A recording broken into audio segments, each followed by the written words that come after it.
పచ్చని అడవుల్లో చిచ్చురేగుతోంది. దట్టమైన అడవులకి ప్రకృతి అందాలకు పెట్టింది పేరైన కామారెడ్డి జిల్లాలో ఇప్పుడు పోడు భూముల అంశం తీవ్ర వివాదాస్పదంగా మారుతోంది. పోడు వ్యవసాయం తమ సామాజిక అవసరమని ఆ ప్రాంత గిరిజనులు అంటుంటే అటవీ సంపదే భావితరాల ఆస్తులని ఫారెస్ట్ అధికారులు తేల్చేస్తున్నారు. వెరసి అటవీ శాఖ అధికారులకు గిరిజనులకు మధ్య వివాదం రోజు రోజుకు ముదిరిపోతోంది. అసలు అటవీ భూముల్లో ఏం జరుగుతోంది? పోడు భూముల అంశం కామారెడ్డి జిల్లాలో మరోసారి వివాదాస్పదంగా మారుతుంది. అటు అటవీ శాఖ అధికారులకు ఇటు కాయితీ లంబాడీలకు యుద్ధ వాతావరణం నెలకొంటుంది. దీనిపై శాశ్వత పరిష్కారం ఏమిటి, అధికారులు ఏం చెప్తున్నారు, కాయితీ లంబాడీలు ఏమంటున్నారు, ఈ గ్రౌండ్ రిపోర్ట్లో తెలుసుకుందాం. కామారెడ్డి జిల్లా గాంధార మండలం దట్టమైన అటవీ సంపదకు పెట్టింది పేరు. గిరిజన ఆవాసాలకు కేర్ ఆఫ్ అడ్రస్. చద్మల్ తండా, గాండివేట్, చెన్నాపూర్, రాంపూర్ గడ్డ, పొత్తంగల్కలాన్, నేరేడ్ తండా, సీతాయిపేట, మూదెల్లి లాంటి తండాలు ఇక్కడ ఎన్నో ఉన్నాయి. ఈ ఏరియాల్లో ఎటు చూసినా పచ్చని చెట్లు, ప్రకృతి అందాలు కనిపిస్తాయి. కానీ ఇప్పుడు ఈ అందమైన ప్రాంతం ఒక యుద్ధ వాతావరణాన్ని తలపిస్తోంది. గిరిజనులకు అటవీ శాఖ అధికారులకు మధ్య పోరు రోజు రోజుకి పెరుగుతోంది. 20 ఎకరాలు ఉందా, 30 ఎకరాలు ఉందా?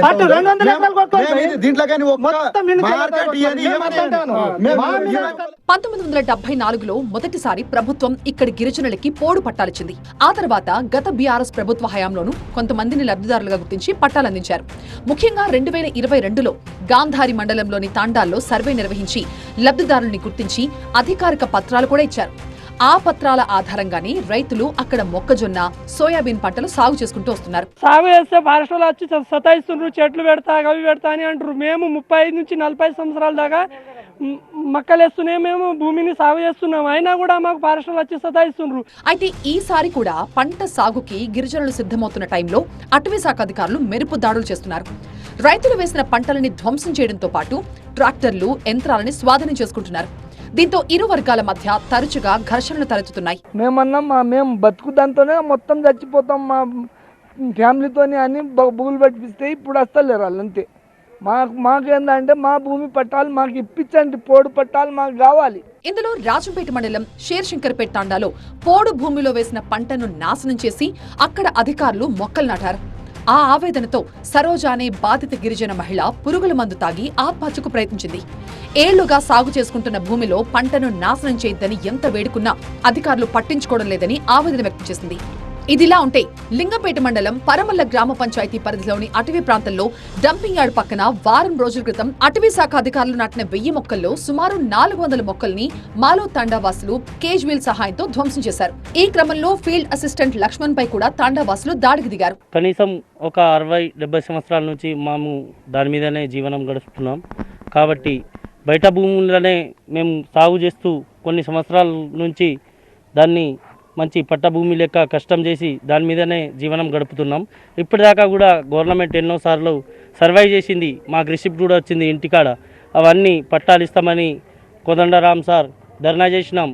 ఎక్స్ రోడ్ పోయి గాంధారి పోయి మండలంలో మొత్తం సర్వే జరిగింది. ఫారెస్ట్ కలెక్టర్ ఆఫీస్ దగ్గర ముట్టడి చేసినాం. అన్నీ ఇప్పటి వరకు ఇవాళ వస్తుంది, రేపు వస్తాయి. ఫారెస్ట్ వాళ్ళు ఏమో ట్రాక్టర్లను, బండి ఎడ్ల నాగళ్లను ఏదేదో పాడు చేస్తూ మాకు ఇప్పటి వరకు ఇబ్బంది పెడుతున్నారు. ఇలా తాండాల్లో గిరిజనులు అటవీ శాఖ అధికారుల ఘర్షణలతో నిత్యం ఉద్రిక్తత నెలకొంటోంది. ముఖ్యంగా గాంధారి మండలంలోని గిరిజన తాండాల్లో కాయితీ లంబాడీలు అధిక సంఖ్యలో ఉంటారు. గత బీఆర్ఎస్ ప్రభుత్వంలో కొన్ని చోట్ల పోడు పట్టాలిచ్చినప్పటికీ కాయితీ లంబాడీలకు ఎక్కడా పట్టాలివ్వలేదు. కాంగ్రెస్ పార్టీ అధికారంలోకి వచ్చాక కూడా పెద్దలను కలిసి తమ సమస్య వివరించినా ఫలితం లేదని వాపోతున్నారు. తరతరాలుగా పోడు భూముల్ని నమ్ముకుని బతుకుతున్న తమ జీవనాధారాన్ని లాక్కుంటే ఎలా ఊరుకుంటామని ప్రశ్నిస్తున్నారు. అందుకే ఇప్పుడు పోరు బాటకు సిద్ధమవుతున్నారు. క్యాస్ట్కు సంబంధించింది కాదు ఇది. ప్రతి ఒక్కరికి ఎవరికైతే భూములు లేదో, భూములు లేని వాళ్ళ కోసము వాళ్ళు ఎవరైతే వాళ్ళు దున్నుకున్నారో, వాళ్ళు పోడు భూమి 30-40 సంవత్సరాల నుంచి చేసుకున్న వాళ్ళు ఉన్నారో వాళ్ళకి పట్టా భూమాలు ఇవ్వాల్సిందే. ఇది క్యాస్ట్కు సంబంధించి కాదు అని కలెక్టర్ గారికి చెప్పడం జరిగింది. చెప్పినాక సుగా ఇప్పుడు 9-10 నెలలు అయింది, కానీ ఇప్పుడు దాకా ఎవరు స్పందన లేదు. వాడు అడిగిన లేదు, వాడు చూసిన లేదు. మాకు పోడు భూమి ఇస్తామని కొలత చేసినారు, అన్ని చేసిర్రు. 60 సంవత్సరం నుంచి మేము అందులోనే ఉన్నాము, తింటున్నాము. ఫారెస్ట్ వాళ్ళు వచ్చే కాలం అవుతున్నాము. మళ్ళీ ఎక్కడ ట్రాక్టర్ పట్టుడు, ఎట్లా నాంగరు గుంజుడు అట్లా జరుగుతుంది సార్. మాకు మోసం చేస్తున్నారు పట్టాలు ఇస్తామని. మరోవైపు అటవీ శాఖ అధికారులు చెప్తున్న వాదన ఇంకోలా ఉంది. పోడు భూముల పేరుతో అడవులని పూర్తిగా నాశనం చేస్తున్నారని, పెద్ద వృక్షాలను నరికి భూముల్ని చదును చేస్తున్నారని ఆరోపిస్తున్నారు. కేవలం 3 ఏళ్ల కాలంలోనే జిల్లాలో దాదాపు 400 చోట్ల అటవీ భూములు అన్యాక్రాంతమైనట్లు శాటిలైట్ చిత్రాల ద్వారా గుర్తించామంటున్నారు. గతంలో ప్రభుత్వం జారీ చేసిన ఆర్వైఎస్ఆర్ పట్టాలను మినహాయిస్తే జిల్లా వ్యాప్తంగా వేల ఎకరాల అటవీ భూమి కబ్జాకి గురైనట్లు అధికారులు నిర్ధారించారు. 2022 నుంచి 2024 వరకు జరిగిన మార్పుల్ని పరిశీలిస్తే జిల్లా అటవీ శాఖ అధికారి నీరజ్ కుమార్ ఆధ్వర్యంలో అధికారులు స్వయంగా 50 శాటిలైట్ పాయింట్లను పరిశీలించి కబ్జాకి గురైన అడవులను తిరిగి స్వాధీనం చేసుకునే ప్రక్రియను వేగవంతం చేశారు.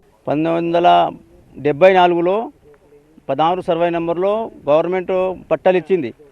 2018లో పట్టలు ఫారెస్ట్ అబ్జెక్షన్ వలన పట్టలు ఇవ్వలేరు. అందువలన రైతులు పంటలు అమ్మాలంటే, రైతు బంధు రావాలంటే, ఏదైనా గవర్నమెంట్ పథకం రావాలంటే వస్తలేదు, నష్టపోతున్నారు. 2005 తర్వాత అటవీ భూమిని ఎవరు ఆక్రమించినా అది చట్ట విరుద్ధమేనని డిఎఫ్ఓ నీరజ్ కుమార్ స్పష్టం చేస్తున్నారు. కబ్జాదారుల చెర నుంచి అడవులని రక్షించేందుకు జిల్లాలోని ప్రతి రేంజ్ ఆఫీస్ లో కూడా ప్రత్యేక బృందాలను ఏర్పాటు చేసినట్టుగా చెప్పారు. అండ్ ఇప్పుడు ఎవరెవరి దగ్గర ఆర్ఓఎఫ్ పట్టా ఉన్నాయి, దయచేసి మీరు ఆర్ఓఎఫ్ పట్టా ఉన్న పరిధిలోనే మీరు మీ వ్యవసాయం చేసుకోండి. మీరు ఎక్స్టెన్షన్ చేసుకోవద్దు దయచేసి. మీకు ప్రాబ్లమ్స్ ఉంటే మీరు రేంజ్ ఆఫీస్కి వచ్చి మీ సమస్యకి మీరు చెప్పండి. మనము తప్పకుండా మీకు మన రూల్ పరిధిలో ఉన్న సమాధానం మీకు ఇస్తాము. ఒక్కవైపు గిరిజనుల జీవనాధార పోరాటం, మరోవైపు అడవుల సంరక్షణ కోసం అధికారుల చర్యలు. మొత్తంగా కామారెడ్డి జిల్లాలో ఈ పోడు వివాదం ముదురుతూ ఉండడంతో ఎప్పుడు ఏం జరుగుతుందో అని స్థానికంగా తీవ్ర ఆందోళన వ్యక్తమవుతోంది. ఈ సమస్యకి ప్రభుత్వం ఎలాంటి శాశ్వత పరిష్కారం చూపుతుందో చూడాలి.